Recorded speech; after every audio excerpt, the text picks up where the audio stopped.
मैले एउटा यहाँ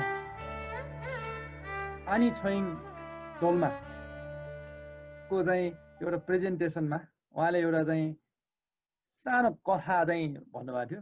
त्यो कथाले पनि हाम्रो अहिले जुन गरिरहेको विषयवस्तुमा हामीलाई हेल्प हुने भएको यो एउटा पनि प्ले गरेँ अनि त्यसपछि हामी अन्तर्क्रियातिर जान्छौँ।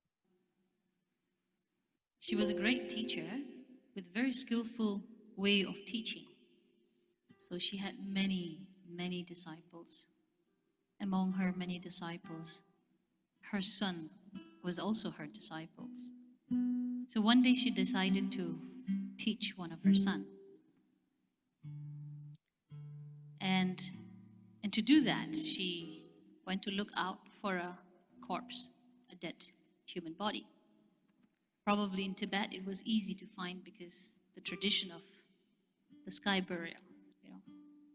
So she found one and she put it in a sack, brought it home, you know, tied, closed.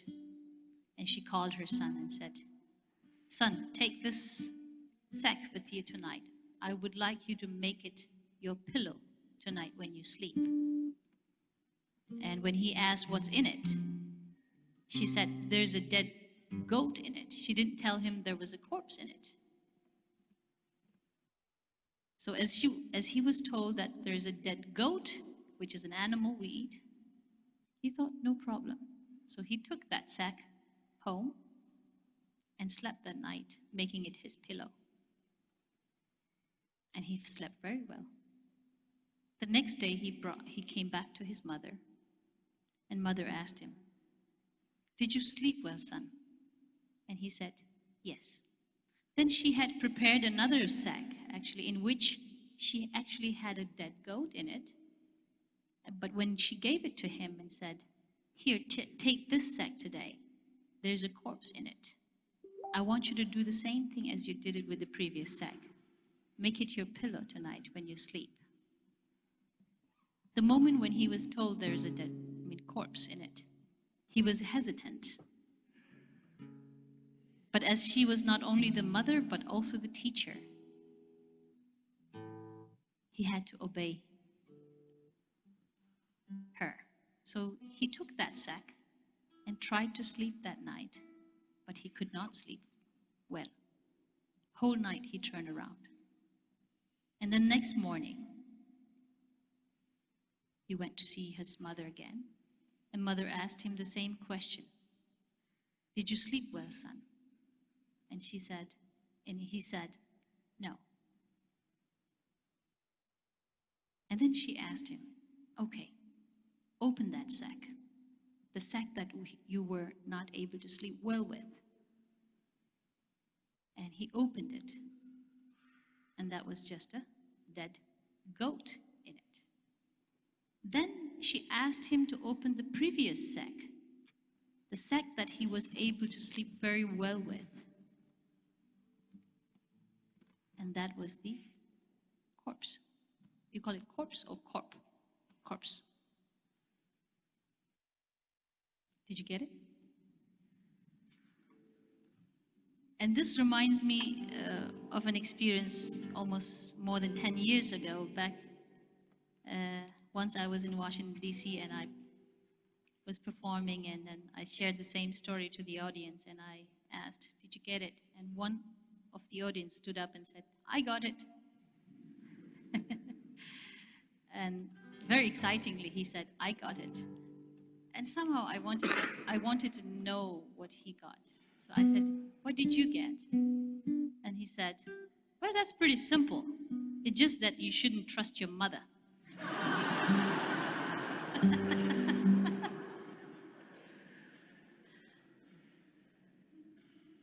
So again, another perception. Otherwise, it is pretty simple. As every great teacher has always made very clear point of their teaching. It's all in the mind.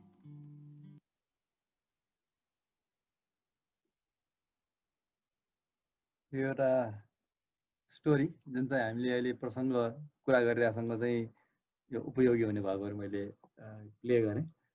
यहाँ चाहिँ अङ्ग्रेजी राम्ररी नबुझ्नेहरू पनि हुन सक्ने भएको भएर यसलाई एकदम सर्ट स्विटमा चाहिँ अनिशजीले एकचोटि के बुझ्नुभयो, कथाको सार के हो एकचोटि यसो भनिदिनुहुन्छ कि अनिशजी? यो कथा नै दोहोऱ्याउने हो कि ज्ञानजी के? कथालाई सर्टमा अलिकति यो अङ्ग्रेजी नबुझ्नेहरूको लागि हजुर बुझ्ने गरी।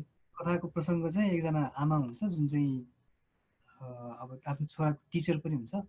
उसलाई चाहिँ केही ज्ञान दिनुको लागि चाहिँ उसले एउटा झोला, दुईवटा झोला लिएर आउँछ। एउटा झोलामा चाहिँ डेड बडी मरेको मान्छेको त्यो राखेको हुन्छ, अर्कोमा चाहिँ मरेको बोका राखेको हुन्छ। अनि एक दिन चाहिँ उसलाई छोरालाई बोलाएर ल मरेको मान्छे भएको झोला लिएर जाऊ, तिमी यसलाई चाहिँ तकिया बनाएर सुत भनेर भन्छ होइन। तर त्यसलाई चाहिँ उसले चाहिँ के भन्छ त भने यो चाहिँ मरेको बोका हो भनेर भन्छ। अनि ऊ मजाले सुत्छ होइन, त्यो राति सुतेर। अनि भोलिपल्ट आउँदाखेरि कस्तो भयो त भन्दाखेरि म राम्रोसँग सुतेँ भनेर भन्छ। अनि भोलिपल्ट चाहिँ बोका भएको झोला दिन्छ। त्यो झोलामा चाहिँ ल यो चाहिँ मरेको मान्छे छ, तिमी सुत त भनेर भन्छ। अनि ऊ सुत्न सक्दैन। अनि भोलिपल्ट सोद्धाखेरि यो के भयो त भनेर म सुत्न सकिनँ किनभने यो मरेको मान्छे थियो भनेर भन्छ होइन। ल खोलेर हेर भन्दाखेरि अब जुन चाहिँमा ऊ सुत्न सकेको थिएन डराएर, त्यसमा चाहिँ एक्चुअली गोठ थियो, के अरे बोकाको थियो। र जुन चाहिँमा डराएको थिएन त्यसमा चाहिँ एक्चुअली मरेको मान्छे नै थियो। सो कथाको चाहिँ अब प्रसङ्ग चाहिँ यही नै हो। अब मैले बुझेको मेबी अब भन्नु पर्दाखेरि चाहिँ अन्तिममा उसले भन्नु खोजेको चाहिँ एभ्रिथिङ इज माइन्ड, हाम्रो मन नै हो सबै चिज भनेर भन्यो। मेरो पनि त्यही नै, हामीले जस्तो पर्सेप्सन, एभ्रिथिङ इज पर्सेप्सन, हामीले एक्चुअली भएको चिज छ त्योभन्दा पनि हामीले हाम्रो आफ्नो पर्सेप्सनले जे भन्छ त्यो नै हामीलाई सत्य भइरहेको हुन्छ। तर एक्चुअली सत्य चाहिँ अर्कै हुनसक्छ भन्ने नै ज्ञान होला यसमा चाहिँ। हजुर अनिश धन्यवाद। यसमा कोही अरू साथीहरूले पनि थप्न चाहनुहुन्छ भने माइक खोलेर। अनिशजीले जुन नेपालीमा यसको भाव अर्थ चाहिँ भन्नुभयो, त्यसमा चाहिँ अलिकति एउटा पार्ट चाहिँ अझै पनि छुटेको छ। त्यो पार्ट चाहिँ आनी चाहिँ अमेरिकामा चाहिँ गएर चाहिँ यो फेरि अर्को ठाउँ पनि यही कथा भने रहेछ, त्यो केही बुझ्यौ त भनेर सोद्धाखेरि एकजना मान्छेले चाहिँ हात उठाएर बुझेँ भनेर भन्यो। के बुझ्यौ त भनेर भन्दाखेरि आफ्नो आमालाई पनि कहिले पनि ट्रस्ट गर्नु हुँदैन भनेर बुझ्यो अरे उसले चाहिँ भनेर चाहिँ जुन प्रसङ्ग भनेछ। भनेपछि यहाँ बुझ्ने तरिका, पर्सिभ गर्ने तरिका चाहिँ कसरी चाहिँ भ्यारी हुँदै, कसरी फरक हुँदै जान्छ भन्ने खालको एउटा यसले चाहिँ दिन्छ। र अघिको जुन फर्मको हामीले दुई तिनवटा उदाहरणहरू हेऱ्यौँ र अहिले पर्सेप्सनसँग सम्बन्धित चाहिँ दुई चारवटा चाहिँ यो भर्खरको चाहिँ उदाहरण हेऱ्यौँ। यति बिचमा हामीलाई अब पञ्चस्कन्धको अस्तिको जुन कुराहरू हामीले हेरिरहेका थियौँ, अब यसलाई चाहिँ रिलेट गरेर कसरी तपाईँले बुझ्नुभयो, के बुझ्नुभयो, एकचोटि यसो आफ्नो बुझाइ र आफ्नो विचारहरू चाहिँ राख्नको लागि मैले अब एकछिन चाहिँ समय चाहिँ ओपन गरेको छु। कन्क्लुजन के हो भने जुन अब रूपको रूपमा बाहिरी आवरण त्यो एउटा स्याक अथवा यो बोरा भयो र यहाँ चाहिँ रूप त्यो बोरा भयो र एउटा विश्वास र आफ्नो आमालाई आमाको रूपमा नहेरिकन एउटा चाहिँ सच्चा टिचर जुन ट्रस्टवर्दी र फेथफुल र श्रद्धावान अथवा ट्रस्टी टिचरले जे भनेको छ त्यसलाई चाहिँ एकदम सहर्ष स्वीकार गरेर वातावरण यो बोरालाई मात्र पनि उसले चाहिँ स्वीकार गरेको देखे। भित्र के छ के छैन भन्दा पनि एउटा टिचरले बोलेको अथवा भनेकोलाई चाहिँ विश्वासका साथ अङ्गीकार गरेको जस्तो पनि मलाई लागेको छ। हजुर धन्यवाद सुरेन दाइ। यस्तै अरू विचारहरू पनि हामी 1-2 मिनट चाहिँ समय। मेरो विचारमा चाहिँ अब मेन त मन नै मुख्य हो हैन। यसबाट अब मनले जे सोच्यो त्यही हुन्छ। अनि त्यहीबाट मेन कुरा चाहिँ अब यसमा आफूले चाहिँ तथ्य कुरा थाहा नभएपछि त्यसमा विभिन्न काल्पनिकमा जाने रहेछ। अनि अब जस्तै अब यो अस्तिको कुरामा पनि हामीले अब अविद्याबाट तृष्णा आउँछ भनेर भन्नुभएको थियो। त्यो अब अविद्याको कारणले नि जसरी अब त्यो उसले त्यो बोराभित्र चाहिँ पहिला दियो, अब उसले त्यसमा त सत्य तथ्य त उसले बुझेको छैन। नबुझेपछि उसलाई चाहिँ अब आनन्दले निन्द्रा पनि आयो, त्यसमा भित्र के छ भन्ने कुरा थाहा भएन। त्यसैले हामीले मेन कुरा चाहिँ अविद्या हुनु भएन। अनि अब त्यसमा अब अविद्या भएको कारणले नै उसले पहिलोकोमा आनन्द आयो, अनि पछिकोमा जुन अब उसको अब त्यो बोडाभित्र मान्छे मरेको छ भने अब त्यसमा अब बोका मरेको भए पनि होइन, अब त्यो मरेको राखेको कि बोका राखेको भए पनि उसलाई चाहिँ निन्द्रा लागेन, किनभने त्यो मरेको मान्छे त्यहाँभित्र छ भन्ने कुरा भयो। अनि त्यही अविद्याको कारणले नै हामीले चाहिँ सबै चिज बिग्रिने रहेछ, सुरुवात त्यही हो भन्ने जस्तो लाग्छ मलाई। अनि त्यसैले हामीले चाहिँ मनलाई नै हामीले मजबुत पार्नुपर्छ भन्ने यसबाट ज्ञान दिएको जस्तो लाग्छ मलाई। हजुर, धन्यवाद रूप दाइ। विनोद दाइले हात उठाउनु भएको छ, विनोद दाइ बोल्नु होला। धन्यवाद ज्ञानेन्द्र। हजुर, खास मलाई चाहिँ यस्तो सोच्दाखेरि यो पञ्चस्कन्धसँग रिलेट गर्ने हो भने यो रूप भन्दाखेरि पनि यो मेन्टल फेनोमेनन, जस्तै संस्कारमै जाउँ होइन। संस्कारमा भनेको के मेन्टल फर्मेसन, आफ्नो मनमा अब जे कुरा आफूले जुन एउटा इमेज बनाएको छ होइन, त्यो इमेज बनाएको त्यसको जजमेन्टमा चाहिँ आफ्नो इन्टरप्रिटेसन डिपेन्ड गर्ने भएको कारणले गर्दाखेरि चाहिँ त्यो छोरालाई चाहिँ कहिले निन्द्रा, त्यो गोठको पिलो बनाएर सुत्दाखेरि निन्द्रा लागेन। त्यसमा अब आमा चाहिँ अलिकति मिसलिड पनि गरेको छ, इन्फर्मेसन अब नदिकन लुकाएको पनि छ। त्यसले गर्दाखेरि आफ्नो जजमेन्ट गर्ने जुन स्थिति उसलाई पैदा भयो, त्यो चाहिँ अलिकति त्यो अविद्या, अघि रूपदाई अथवा रूपजीले भने जस्तै त्यसले चाहिँ प्रमुख भूमिका खेलेको जस्तो छ भन्ने चाहिँ मलाई पनि लागेको छ। हजुर, हस्, धन्यवाद विनोद दाइ। यो इक्जाम्पलहरूबाट चाहिँ एक खालको हामीलाई अन्डरस्ट्यान्डिङ चाहिँ हाम्रो प्रतिभाले एउटा प्रश्न चाहिँ सोध्न लाग्नु भएको छ। मलाई यसमा क्वेसन लागेको चाहिँ हाम्रो रूप, वेदना, संज्ञा, संस्कार भन्ने जुन सिरिज हुन्छ नि, त्यसमा चाहिँ अब हामीले जेनरली रूपलाई देख्ने या मतलब रूपलाई देख्यो भनौँ न, देखेपछि अब त्यसपछि वेदना आउनुपर्ने हो। तर यसमा चाहिँ फर्स्ट पर्सेप्सन आएको हो कि जस्तो लाग्यो। त्यो बोरा त देख्यो उसले, बोरा देखिसकेपछि उसले बोरालाई चाहिँ पहिला यो चाहिँ मरेको मान्छे हो भनेर पहिले पर्सिभ गरिसकेपछि बल्ल डर आएको हो कि पहिला डर आएको त होइन, पहिला उसले फर्स्ट पर्सिभ गरे हो कि जस्तै मलाई कन्फ्युज लाग्यो एउटा चाहिँ। अब यो प्रश्न जायजै हो है। यसमा चाहिँ अब एउटा हामीले अस्ति चाहिँ जुन पञ्चस्कन्धको कुरा गर्दाखेरि रूप, वेदना, संज्ञा, संस्कार, विज्ञान भन्दाखेरि हामीले पटक पटक भन्दाखेरि यही सिक्वेन्समा भन्दाखेरि एउटा चाहिँ यो प्रोसेस चाहिँ एकदमै लिनियर प्रोसेस हो कि भन्ने चाहिँ हामीलाई भान भएको हुनसक्छ। त्यो भएर पनि प्रतिभालाई यो चाहिँ प्रश्न आएको हो। र यो मेन्टल यो जुन फेनोमेनामा यो लिनियर प्रोसेस हुनुपर्छ भन्ने छैन।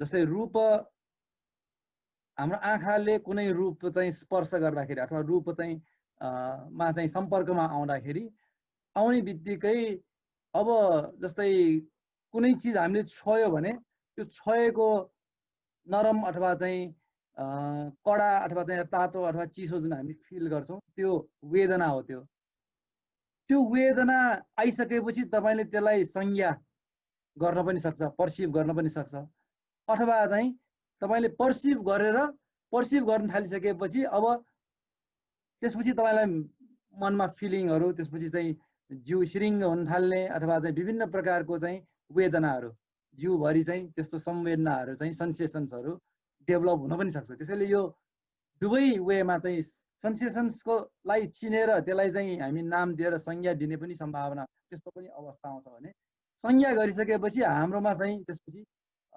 त्यसको आधारमा चाहिँ अब डर लाग्ने, मन पर्ने, मन नपर्ने भन्ने खालको चाहिँ हुने त्यसरी चाहिँ पनि हुने भएको भएर यो एउटा फेनोमेना हो, मेन्टल फेनोमेना र फिजिकल फेनोमेना। तर यो चाहिँ एकदम लिनियरमै हुनुपर्छ मात्रै भन्ने चाहिँ त्यस्तो पनि हुँदैन। यसमा थप कसैको विचार छ भने हामी अब लिन्छौँ, तर हामी अब अगाडि बढ्छौँ। यो जति पनि कुराहरू गरेर हामीले बुद्धको यो उपदेशबाट कहाँतिर इङ्कित गर्न खोजिरहेछ त, केतिर देखाउन खोजिरहेछ, कतातिर हामीलाई लान खोजिरहेछ भन्ने कुरातिर हामी अब जाउँ। हामीले एटोमिक सब एटोमिक पार्टिकलको चाहिँ कुरा बुझ्यौँ। त्यसपछि यो जुन यो हर्स अन राइड चाहिँ को चाहिँ जुन मुभीको चाहिँ कुराहरू हेऱ्यौँ, त्यो सबै हेर्दाखेरि बुद्धले के भन्यो भन्दाखेरि जति पनि पञ्चस्कन्धात्मक जुन चाहिँ संसार हो, यो जति पनि विषयवस्तु हो, यी सबै नै चाहिँ अनित्य हुन् है। सबै संस्कार, यसलाई चाहिँ संखारा भन्दाखेरि जति पनि कन्डिसन्ड चिजहरू भनेर भन्यो, सबै संखारा अनिच्चाति भनेर बुद्धले चाहिँ त्यसरी कन्क्लुड गर्नुभएको छ है।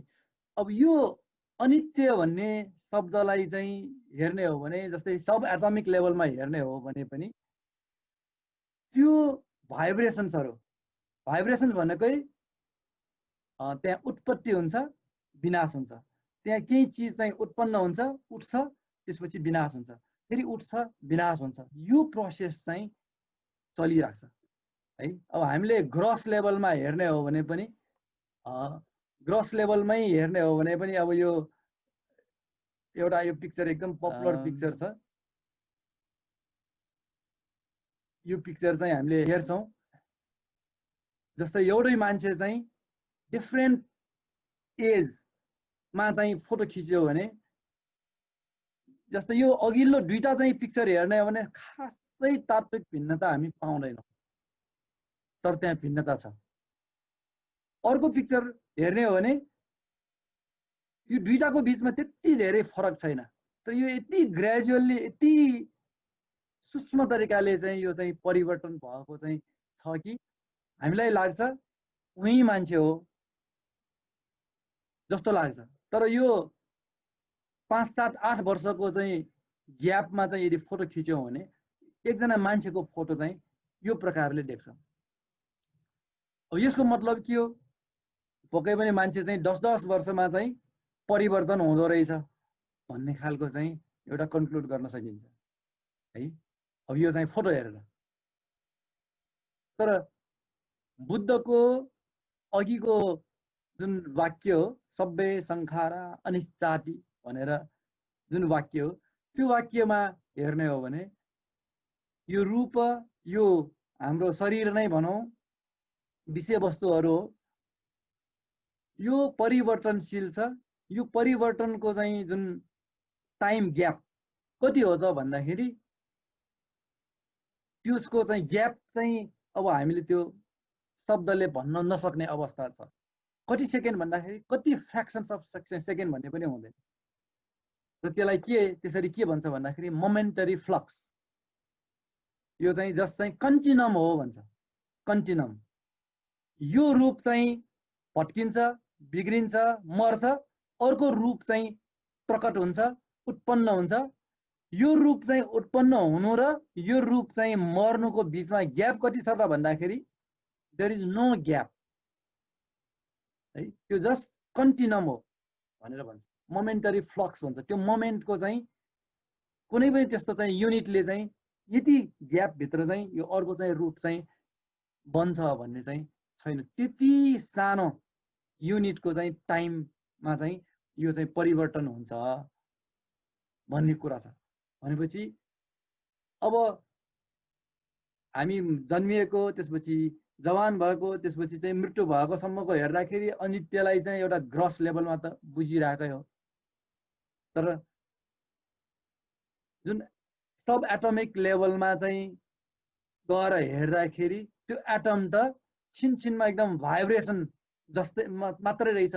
जस्तै त्यो चाहिँ इनर्जीको चाहिँ त्यहाँ चाहिँ एउटा चाहिँ अब अब यो चिज चाहिँ यता हिन्दू दर्शनहरुमा चाहिँ अब त्रिमूर्तिको चाहिँ कुरा गर्छौं हामी, त्रिदेवको कुरा गर्छौं, ब्रह्मा विष्णु महेश्वर है। ब्रह्मा चाहिँ सृष्टिकर्ता, विष्णु चाहिँ अब पालनहार,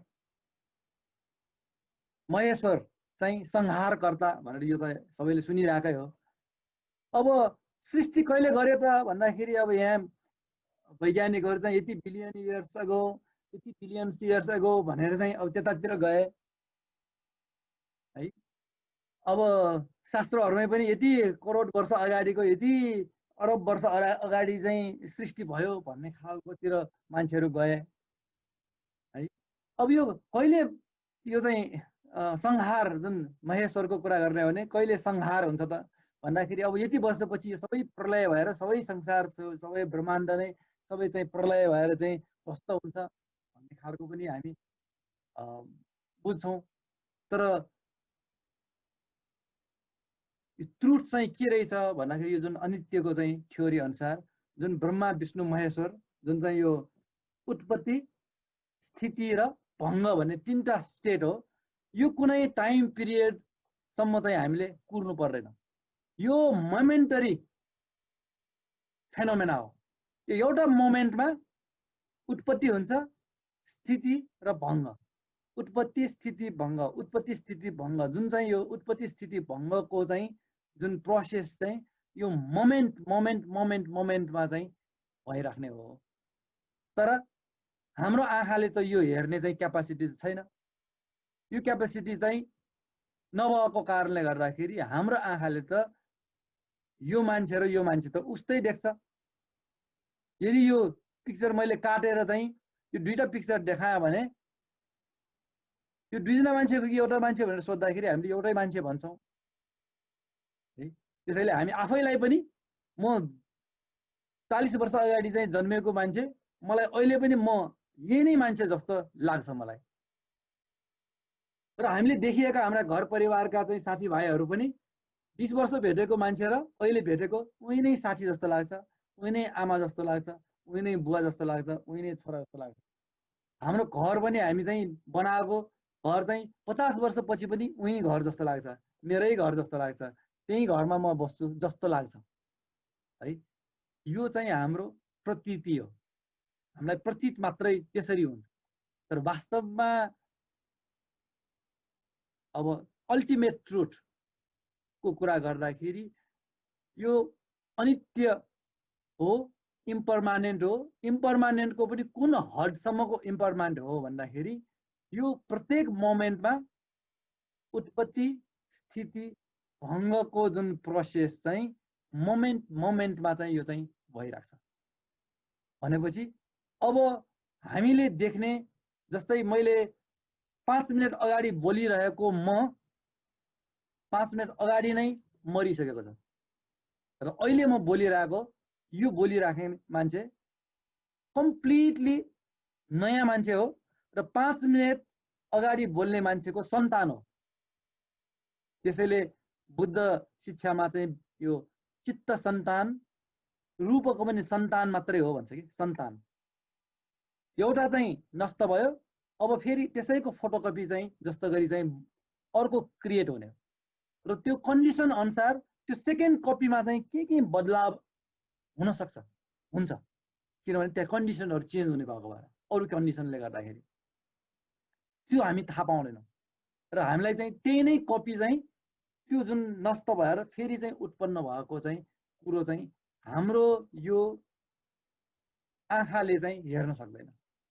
तर बुद्धले त्यो बेला इलेक्ट्रोनिक माइक्रोस्कोप पनि छैन, त्यस्तो खालको चाहिँ म्याथमेटिक्स पनि छैन जुन आइन्स्टाइन र अरु चाहिँ यो साइन्टिस्टहरुले म्याथमेटिकल मोडलहरु बनाएर चाहिँ यो थ्योरीजहरु निकाल्यो, त्यस्तो पनि छैन। बुद्धले कसरी यो चाहिँ अनित्यताको चाहिँ त्यो चरम त्यो अन्तिम सत्यसम्म चाहिँ पुग्यो होला त है। र त्यो अन्तिम सत्यसम्म पुगेर बुद्ध के भयो, साइन्टिस्टहरुले पनि त्यही अन्तिम सत्यसम्म पुगेर साइन्टिस्टहरु के भयो भन्ने कुरा चाहिँ यहाँ चाहिँ महत्त्वपूर्ण हुन आउँछ।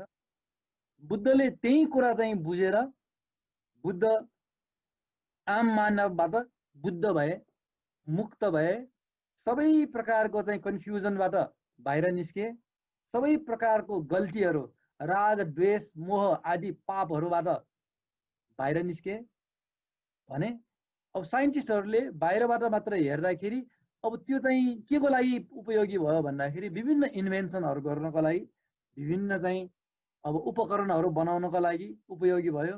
अब हामीलाई सुख सुविधा बनाउनको लागि चाहिँ उपयोगी भयो। त्यही एटम्सहरूको म्यानिपुलेसनबाट मेटेरियलहरू नै नयाँ नयाँ खालको है विभिन्न प्रकारको अब प्लास्टिकहरू नै यस्तो प्लास्टिकहरू बनायो कि सबैभन्दा भनौँ न बलियो चाहिँ फलाम भन्दा पनि त्योभन्दा पनि बलियो प्लास्टिकहरूको चाहिँ निर्माण गर्नमा सहयोग भयो त्यही एटमिक पार्टिकलहरूको चाहिँ अध्ययनबाट हैन। भनेपछि साइन्टिस्टहरूको डाइरेक्सन चाहिँ त्यही डिस्कभरीबाट कतातिर गयो भन्दाखेरि भौतिक सुख सुविधा, शस्त्र अस्त्र बनाउने, एटम बम भनेकाहरू चाहिँ त्यसैको डिस्कभरीको चाहिँ एउटा उपज हो। भनेपछि साइन्टिस्टहरूको चाहिँ डाइरेक्सन चाहिँ कतातिर गयो भन्दाखेरि सुख सुविधा, सुख भनौँ न आरामदायी होस् भन्ने हिसाबको र हात हतियार शस्त्र अस्त्र बनाउने त्यतातिर चाहिँ डाइरेक्टेड भयो भने बुद्धको जुन ज्ञान चाहिँ कतातिर गयो भन्दाखेरि माइन्डको जुन कन्फ्युजनको कारणले गर्दाखेरि जुन तृष्णा उत्पन्न हुन्छ त्यो तृष्णा उत्पन्न हुने कारणलाई नै निवारण गर्ने, त्यो कारणलाई नै काट्नेतिर चाहिँ पुग्यो। भनेपछि यो सबै डिस्कसनबाट के रहेछ त भन्दाखेरि रूप, वेदना, संज्ञा, संस्कार, विज्ञानको नेचर कस्तो त भन्दाखेरि अनित्य रहेछ है, अनित्य। अब यो अनित्य जुन प्रोसेस छ अघि भने उत्पत्ति स्थिति भङ्गको जुन चाहिँ अवस्था हो, त्यो उत्पत्ति स्थिति भङ्गको जुन प्रोसेस चाहिँ अब त्यो हामीले अथवा मैले त्यसलाई न स्लो डाउन गर्न सक्छु न त्यसलाई स्पिड अप गर्न सक्छु। मेरो कन्ट्रोलमा एक छिटा पनि मेरो कन्ट्रोलमा छैन भनेपछि त्यो त बाई नेचर आफ्नै तरिकाले त्यो चलिरहेछ। यो जुन मेरो शरीर म भनिरहेको छु यो शरीरमा त्यही नै प्रोसेस चलिरहेछ। यो शरीरमा त्यो प्रोसेस चलिरहेछ र यो मेरो शरीर त मेरो कन्ट्रोलमा हुनुपर्ने हो, मेरो अधीनमा हुनुपर्ने हो। मैले भने जस्तो अलिकति यो अनित्यको चाहिँ स्वभावलाई अलिकति स्लो डाउन गरौँ भनेर चाहिँ मैले चाहेँ भने सक्दिनँ। भनेपछि के साँच्चै यो शरीर चाहिँ मेरो अधीनमा छ त, मेरो आधिपत्यमा छ त, मेरो हो त, यो मैले भनेको कुरा मान्छ त भनेर यसरी विचार गर्दाखेरि हामीलाई थाहा हुन्छ ए म भनेर मैले जुन चाहिँ पर्सिभ गरिरहेछ यो चिज नै पो शङ्कास्पद हो कि यही पो समस्या भयो कि। यदि म भन्ने चिज चाहिँ यहाँ भएको भए यहाँ त मेरो कन्ट्रोलमा केही चिज त हुनुपर्ने हो, केही कुरा त हुनुपर्ने हो, तर केही पनि चिज त छैन भन्ने कुरो यसरी बुझ्दै जाँदाखेरि अनित्यको चाहिँ ज्ञान, अनित्यको भाव, यसलाई चाहिँ बुद्धले जुन बोधि ज्ञान प्राप्त भयो भने हामी भन्छौँ बोधगयामा बोधि वृक्षको चाहिँ मुनि बसेर जुन चाहिँ अब बोधि ज्ञान प्राप्त भयो, बुद्ध भयो भनेर भन्दाखेरि त्यो बेला प्राप्त गरेको ज्ञानलाई चाहिँ च्युटोत्पत्ति ज्ञान भन्छ। च्युटोत्पत्ति, च्युटोत्पत्ति भनेको च्युट भनेको नाश हुनु, विनाश हुनु, उत्पत्ति भनेको उत्पत्ति हुनु। बुद्धले त्यो रुखको मुनि बसेर ध्यान मग्न भएर जुन चाहिँ प्राप्त कन्क्लुड गर्नुभयो त्यो कन्क्लुड गरेको कुरो के भन्दाखेरि त्यहाँ च्युट भइरहेछ त्यसपछि उत्पत्ति भइरहेछ, त्यहाँ च्युट भइरहेछ उत्पत्ति भइरहेछ, त्यहाँ विनाश भइरहेछ उत्पत्ति भइरहेछ। यो नै चिज चाहिँ अनुभवबाट, विपश्यनाबाट, ध्यानबाट त्यो अब स्टार्टिङ त सासको जुन भित्र आएको बाहिर आएको सास हेरेर नै स्टार्टिङ गर्नुभएको हो, आनापान भनिन्छ। त्यो आनापान त्यो सासको भित्र आउने बाहिर जाने त्यो हेर्दा हेर्दै हेर्दा हेर्दै त्यो माइन्ड यति सूक्ष्म भएर गएर यो बडी र माइन्डको फेनोमेनाको सूक्ष्मतम लेभलमा पुगेर जुन सत्य घटना, जुन सत्यलाई चाहिँ बुझ्यो त्यसलाई चाहिँ च्युटोत्पत्ति ज्ञान भनेर चाहिँ भनियो। त्यो भनेको उत्पत्ति र विनाश, क्षण क्षणमा चाहिँ उत्पत्ति र विनाश भइराख्ने भन्ने चाहिँ यो अनित्य चाहिँ अल्टिमेट ट्रुथलाई को रूपमा चाहिँ हामीले बुझ्नुपर्ने हुन्छ र यो अनित्य ज्ञानलाई चाहिँ अब यसरी कुरा गरिराखेर त बुझाए जस्तै लाग्छ हामीलाई, हो नि ठिकै हो नि भन्ने खालको सबमा लाग्छ। तर जब हामी चाहिँ भनौँ न यहाँबाट उठेर यसो फरक फर्किन्छौँ, हामी फेरि चाहिँ यो अनित्यलाई बिर्सिन्छौँ।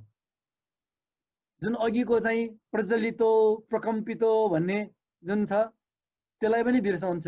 हामीले चाहिँ ठोसै देख्छौँ र किन भन्दाखेरि त्यो त हामीले अहिले चाहिँ इन्टेलेक्टबाट मात्रै चाहिँ कुरो बुझेको भएर हो। र यसलाई साँच्चै नै चाहिँ हाम्रो प्रोग्रामिङमै, हाम्रो जुन सफ्टवेयरमै यसलाई चाहिँ यदि चाहिँ यसरी चाहिँ लेखिने हो भने अब मेडिटेसनको माध्यमहरू र यहाँ धेरै चाहिँ अब हामी आर्य अष्टाङ्ग चौथो जुन आर्य सत्यमा चाहिँ बुद्धको प्रेस्क्रिप्सन छ, कसरी हाम्रो यो पञ्चस्कन्धलाई ट्रुथमा चाहिँ एकदम चाहिँ स्थित राख्ने, ट्रुथमा चाहिँ एकदम अडिग राख्ने है। यो पञ्चस्कन्ध अहिले सबै हेर्दाखेरि हो कि जस्तो लाग्छ, तर अब एकछिनपछि नै फेरि हामी फेरि त्यही भ्रममै, त्यही दिग्भ्रमित हुन चाहिँ केही बेर लाग्दैन। तर त्यसलाई चाहिँ जसरी अहिले हामीले कुरा बुझिरहेको हो, यो एकछिनपछि पनि त्यही नै, भोलि पनि त्यही नै, पर्सि पनि त्यही नै, निको पर्सि पनि त्यही नै, र हर हमेसा चाहिँ त्यो ज्ञान चाहिँ मै रहिरहने चाहिँ मा चाहिँ पुग्ने चाहिँ हाम्रो त्यो चाहिँ उद्देश्य हुनुपर्छ। र त्यसको लागि चाहिँ हामी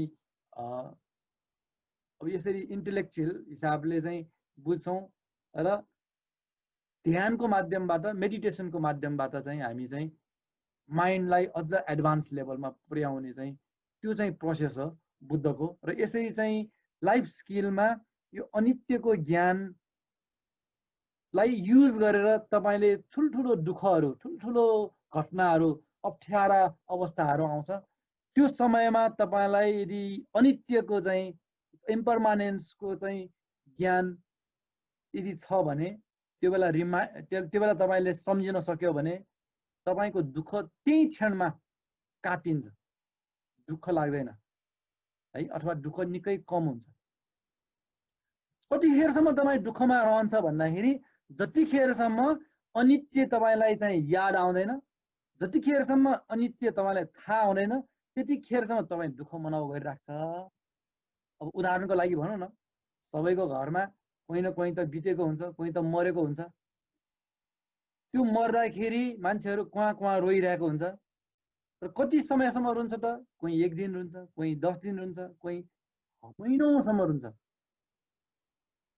किन फरक मान्छेहरू किन फरक समय लम्बाइसम्म रुन्छ त भन्दाखेरि उसले त्यो मृत्युको चाहिँ सत्यलाई चाहिँ एक्नोलेज गर्न नसकेसम्म, त्यसलाई चाहिँ उसले चाहिँ स्वीकार गर्न नसकेसम्म उ रुन्छ। र जब उसले स्वीकार्छ, यो त प्रकृतिको नियमै हो, सबैजना मर्नुपर्छ, यो त प्रोसेसै हो, मैले रोक्न सक्ने त होइन, रोक्न मिल्ने त होइन, म रुँदैमा चाहिँ यो फिर्ता आउने पनि होइन भनेर चाहिँ जब चाहिँ स्वीकार गर्ने चाहिँ अवस्थासम्म पुग्छ, त्यही क्षण चाहिँ उसको रुने बन्द हुन्छ, त्यही क्षण चाहिँ उसको दुःख चाहिँ काटिन्छ, दुःख चाहिँ हराउँछ। र फेरि पनि उसले चाहिँ फेरि चाहिँ त्यो एब्सोल्युटमा जान्छ, त्यो अगाडिको चाहिँ अवस्थामा फेरि फिर्ता जान्छ, त्यो बेला फेरि रुन्छ, फेरि एकचोटि याद आउँछ, फेरि ऊ चाहिँ रुन बन्द गर्छ, उसको दुःख मेटिन्छ। भनेपछि दुःख मुक्तिको चाहिँ प्रोसेस त के रहेछ त भन्दाखेरि यो अनित्यको चाहिँ सत्य चाहिँ मा बसिराख्न सक्यो भने देयर इज नो सफरिङ। अनित्य चाहिँ ठ्याक्क चाहिँ कसैले छोपिदियो भने त्यसपछि दुःख सुरु भयो है। भनेपछि यो अनित्य, अब दुःखको अर्को कारण के हो, दुःख चाहिँ यो संसारको रूप, संसारको चाहिँ नेचर के हो भनेर भन्दाखेरि यो अनित्यलाई हामीले रोक्न नसक्ने, हाम्रो कन्ट्रोलमा नहुने भएको भएर, कुनै पनि चिज चाहिँ यसै बसिराख्ने नहुने भएको भएर यो संसार चाहिँ दुःखमय हो भनेर चाहिँ बुद्धको चाहिँ यो अल्टिमेट ट्रुथमा आउँछ। एउटा अनित्य आउँछ, अर्को दुःख आउँछ, अनित्य भएको भएर दुःख छ। अनि अर्को थर्ड टर्म आउँछ अनात्मा भन्ने आउँछ। त्यो अनात्मा भन्ने टर्म पनि धेरै अहिलेको हामीले इक्जाम्पलहरुमा आइसकेछ। त्यसलाई चाहिँ व्याख्या अहिले हामीसँग समय सिकिसकेको भएर हामी अहिले यही नै रोक्छौँ र अनात्माको बारे नेक्स्ट सेसनमा हामी अलिकति कुरा गर्छौँ। यति नै भन्दै मेरो कुरा यही नै मैले टुङ्ग्याएँ। कसैको केही प्रश्न र केही विचार छ भने हामी 1 मिनेट चाहिँ समय दिन्छौँ र त्यसपछि हामी मिटिङलाई आजको काम त अब असाध्यै काम लाग्ने चिज लिन्छु। त्यो काम लाग्ने चिज चाहिँ के जस्तो लाग्यो हैन? यो चिज चाहिँ हजुरले जुन फिल्टर गरेर लिनु भएको चिज चाहिँ अरूलाई पनि उपयोगी होला कि भनेर यो लास्टमा हामी कन्क्लुडिङ उसमा चाहिँ जान लाग्यो। अब पर्सिभ गर्ने चिज त अब आनी छोइङको जुन प्रवचनको पनि छ, अनि त्यो मोसन पिक्चर एडवार्डको जुन हामीले देख्ने र यथार्थ कुरा चाहिँ जुन छ त्यो पनि छ। धेरै छ, तर मैले त्यो जुन छ नि ईश्वरको चाहिँ जुन यो क्रममा रूप के भन्छ सार वेदना त्यसको रूपमा मैले भन्न सक्दैन सर अहिले। त्यसमा ठिकै छ, त्यो पर्सिभ कुरा धेरै छ। हजुर, त्यो अलिकति गम्भीर पनि छ। त्यसलाई चाहिँ अलिक अभ्यास गर्दै गएपछि बल्ल त्यो आउला। हजुर, तर चाहिँ सत्य चाहिँ के रहेछ भनेर बुझ्दै जाँदाखेरि हामीले बुझिरहेको सत्य चाहिँ त्यो चाहिँ धेरै स्थूल अथवा चाहिँ ग्रस मात्र रहेछ भन्ने कुरा चाहिँ त्यो चाहिँ हामीलाई बुझ्दै गएपछि अब थप सत्य चाहिँ नबुझिकन त हामी त अन्धकारमै रहेछौँ, हामी त अन्यलमै रहेछौँ। हाम्रो यत्रो उमेर त हामी त यसै चाहिँ हामी चाहिँ भ्रममै चाहिँ बितायौँ भन्ने खालको चाहिँ हामीलाई त्यस्तो फिल नआएसम्म त्यो वैराग्य भन्छ कि त्यसलाई, त्यो वैराग्य आउनुपर्छ पहिला। त्यो वैराग्य नआएसम्मलाई चाहिँ हामीले चाहिँ यसरी चाहिँ अलिकति कुरा गरेर राख्नुपर्छ। र वैराग्य आइसकेपछि अब यो सबै उद्देश्य चाहिँ के हो भन्दाखेरि त्यो खालको एउटा चाहिँ ट्रुथतिर चाहिँ जाने। अस्ति भने नि असतोमा सद्गमय तमसोमा ज्योतिर्गमय है। असत्यबाट सत्यतिर जाउँ, तमसोमा अन्धकारबाट उज्यालोतिर जाउँ भन्ने एउटा चाहिँ एकदम प्रबल इच्छा चाहिँ आओस् भन्ने। सबभन्दा ठुलो नै ज्ञानेन्द्रजीबाट चाहिँ अन्त्यमा हामीलाई अनित्यको चाहिँ महत्त्व बारे बुझाउनु भयो, त्यसको लागि धेरै धेरै धन्यवाद। अल्टिमेट चाहिँ अनित्यको चाहिँ यो कन्टेम्प्लेसन, यसलाई चाहिँ भावना गरिराख्नु पर्ने, यसलाई कन्टेम्प्लेट गरिराख्नु पर्ने हर बखत नै यो अन्तिम नै मैले बुझेँ लास्टमा त्यही स्वीकारौँ अनित्य संसार, बनाऊ जीवन सुखमय। एकदम सुरेन दाइले यसलाई एकदम छन्द मिलाएर चाहिँ आजको चाहिँ कन्क्लुजन चाहिँ राख्नुभयो। धेरै धेरै धन्यवाद।